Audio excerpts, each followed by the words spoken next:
जिनि राविया सो प्रभु तिन्हा भाग मना।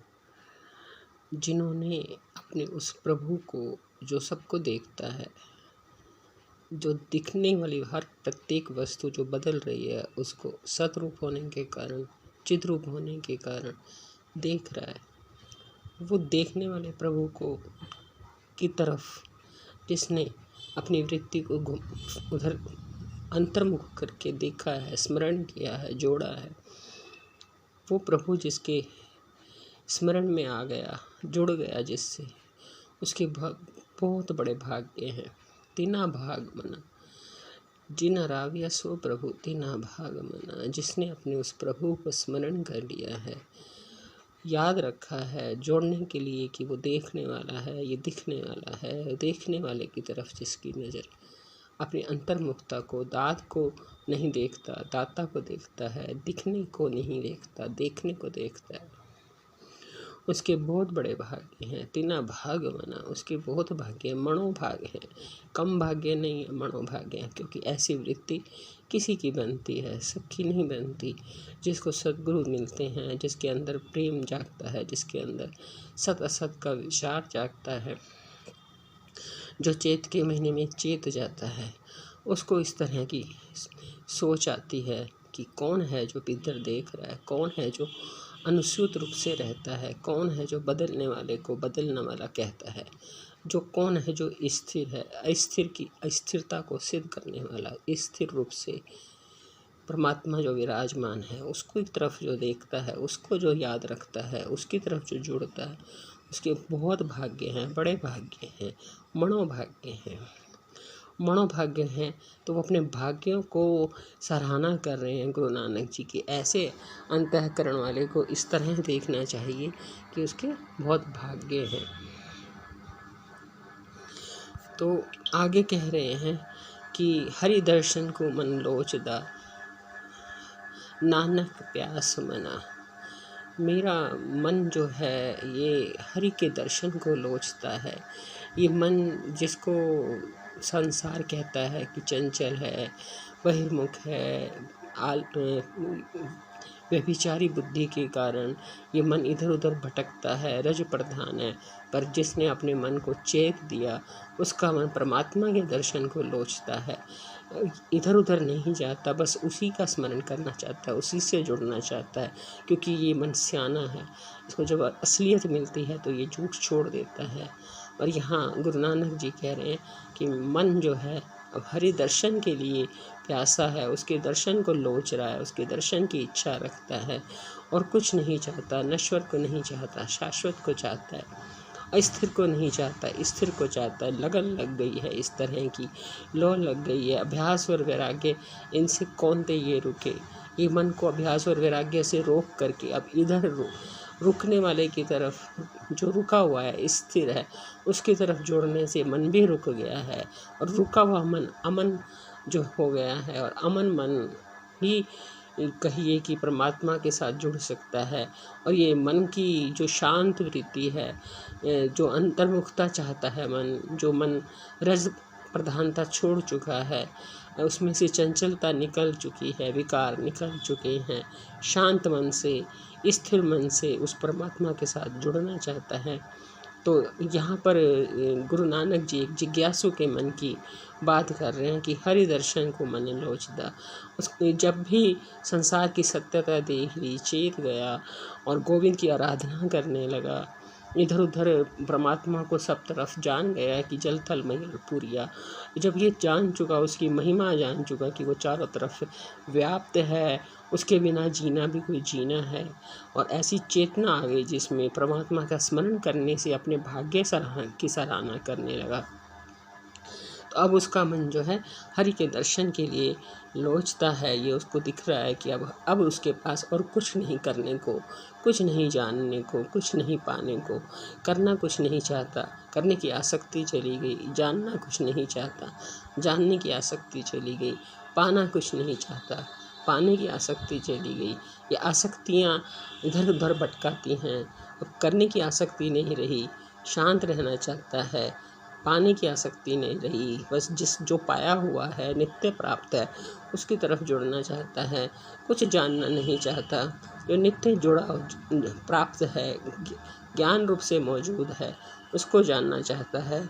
इसलिए इस स्थिति को किस रूप में शब्द दे रहे हैं? हरि दर्शन को मन लोचता है। मेरा हरि के दर्शन को लोचता है और इस मन में बहुत प्यास है। ये मन प्यासा हो गया क्योंकि इसने सत्यता देख ली। ये वैराग से, अभ्यास से, पहले अभ्यास से परिवर्तित किया, वैराग किया, जानने की आसक्ति से, पाने की आसक्ति से, करने की आसक्ति से। दोनों चीज़ों ने अपना अपना काम किया, अभ्यास ने भी और वैराग ने भी। आसक्तियाँ चली गई तो अब एक ही आसक्ति बची, जिसे भगवत गीता ने कहा कि मुझसे आसक्ति कर। एक ही आसक्ति बची, सारी आसक्तियाँ चली गई।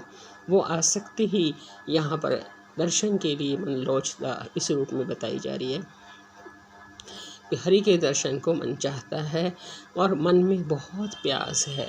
ये आसक्ति हो गई, इधर की आसक्तियाँ छूट गई, हरि के दर्शन की आसक्ति हो गई, उसकी प्यास जाग गई। अर्जुन को भी प्यास जागी थी, प्यासा हो विज्ञान अमृत पान का।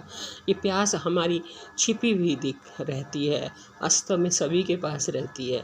सभी शाश्वत सुख चाहते हैं, सभी नित्य सुख चाहते हैं, सभी निरपेक्ष सुख चाहते हैं, सभी जन्म मरण से छुटकारा चाहते हैं, सभी सतरूप रहना चाहते हैं, सभी ज्ञान चाहते हैं। पर अपने इस असली प्यास को हम पहचान नहीं पाते क्योंकि इधर की आसक्तियाँ आकर के हावी हो जाती हैं। पर जो अंतःकरण इन आसक्तियों को हावी होने से बचा लेता है, खुद पर अपने आप को अभ्यास और वैराग्य से इनसे जान छुड़ा लेता है, उसकी असली आसक्ति, असली प्यास सामने आ जाती है। क्या प्यास है? हरि दर्शन को मन लोचदा, नानक प्यास मना। आगे कह रहे हैं, चेत मिलाए सो प्रभु, तिसके पाए लगा। गुरु नानक जी कहते हैं कि चेत के महीने में जो मेरे प्रभु को मिला दे, मेरे प्रभु से मिला दे, मैं उसके पाए चरण लगता हूँ। वास्तविकता ये है कि ये जो अंतःकरण की स्थिति है, इस अंतःकरण की स्थिति में अभी शुरुआत में ये शुरुआत हुई है कि पहले उसने कर्म की असलियत जानी है, फिर परमात्मा की व्यापकता जानी है और उसके बगैर जीना नहीं होता, ये समझ आया है। तो अब परमात्मा की व्यापकता जान करके अपने भाग्य की सराहना करते हुए परमात्मा को से जुड़ना चाहता है, उसके दर्शन करना चाहता है। ऐसी प्यास मन की देख करके अब इतना सब कुछ अंतःकरण में जब चल रहा है, प्यास भी चल रही है, व्यापकता भी समझ में आ रही है, कर्मों का फल भी समझ में आ रहा है, कर्मों से मिलने वाली थकान भी समझ में आ रही है, विश्राम भी समझ में आ रहा है, तो सारी आसक्तियाँ का स्वरूप समझ में आ रहा है और उनसे जान छुड़ा भी ली है, चेत गया है और असली परमात्मा जो निज रूप से विराजमान है उसकी आसक्ति हो गई है, उससे प्रीति हो गई है, उससे जुड़ाव करने का मन करता है, उसके दर्शन करने का मन करता है और उस दर्शन के कारण मन में बड़ी प्यास हो गई है कि बस अब यही दर्शन करने हैं, यहीं जुड़ना है, यहीं अपने आप को मिलाना है। चित्त में देखना भी उसी को है, जुड़ना भी उसी से है, मिलना भी उसी से है। तो ऐसा करने के लिए अंत का सुख जो है उसी से जुड़ना है। तो ऐसा अंत का सुख के लिए जिसका मन तरस रहा है, जो प्यासा है, उसके लिए उस अंतःकरण की ये स्थिति है। वो कहता है कि जो मुझे इस चैत के महीने में मिला देगा उस प्रभु से, मेरी इस आसक्ति को, मेरे इस जुड़ाव की प्यास को जो पूरी कर देगा। एक सामान्य भी कोई किसी के अंतःकरण में प्यास होती है तो उस प्यास को कोई पानी पिला दे गर्मी से आए हुए व्यक्ति को, तो वो कितना ठंडक पा करके प्यास बुझने की, क्योंकि प्यास एक ऐसी चीज़ है जब लगती है, तेज़ लगती है तो बड़ी यूँ कहिए कि विवश सा कर देती है, मजबूर सा कर देती है, कुछ और सुझाई नहीं देता। प्यास ऐसी चीज़ है कि सारा अपनी तरफ ध्यान खींच लेती है। यहाँ पर जो परमात्मा के साथ जुड़ने की प्यास है, असली सुख की जो प्यास है, वो इतनी व्याप्त गई है, इतनी तेज़ लग रही है, इतनी यूँ कहिए कि वो अपने मन में वैसी तीव्र प्यास देख रहे हैं, तो उस प्यास में अंतःकरण की ये स्थिति है कि जो उस प्यास को पूरी कर देगा, जो उस प्यास में अतृप्ति का एहसास है, मजबूरी का एहसास है, कमजोरी का एहसास है, वो मिटा देगा। प्यास तो है, पर प्यास पूरी कैसे करूं? तो उस प्यास को पूरी करने के लिए अपने सद्गुरु ही दिखाई देते हैं। प्यास तो लग गई है, प्यास तो कईयों को लग जाती है, पर प्यास को पूरी करने वाले नहीं मिलते। तो इसीलिए गुरु नानक जी कह रहे हैं कि चेत मिलाए सो प्रभु तिसके पाए लगा। मैं इस चेत के महीने में ऐसा क्या भाव बनता है मेरा कि जो मुझे उस परमात्मा से मिला दे, प्रभु से मिला दे, जिसके कारण मुझे अतृप्ति का एहसास चला जाए, बंधन का एहसास चला जाए, जन्म मरण का एहसास चला जाए, अपनी अप्राप्ति का भ्रम चला जाए, जुड़ने का इच्छा भी ख़त्म हो जाए, क्योंकि नित्य जुड़ा हुआ हूँ, अनुभव हो जाए। उसके मैं पाए लगा, मैं उसके चरणों में लगता हूँ। चरणों में लगता हूँ मतलब अपने आप को उसी को देता हूँ, अपने आप को मैं अलग ना मान करके उसी में विलीन करना चाहता हूँ, अपनी सत्ता नहीं बनाना चाहता। उसके पाए लगता हूँ, उसके श्री चरणों में जाकर के समर्पित होना चाहता हूँ, उसी से जुड़ना चाहता हूँ। तो ऐसा मुझे कोई मिल जाए तो मैं चेत मिलाए सो प्रभु तिसके पाए लगा, मैं उसके पाए लगता हूँ, उसके चरणों में लगता हूँ। ऐसी मेरी मन में प्यास है, ऐसी मेरी भावना है, और ऐसा ही हर जिज्ञासु के मन में होता है जब उसको प्यास जागती है।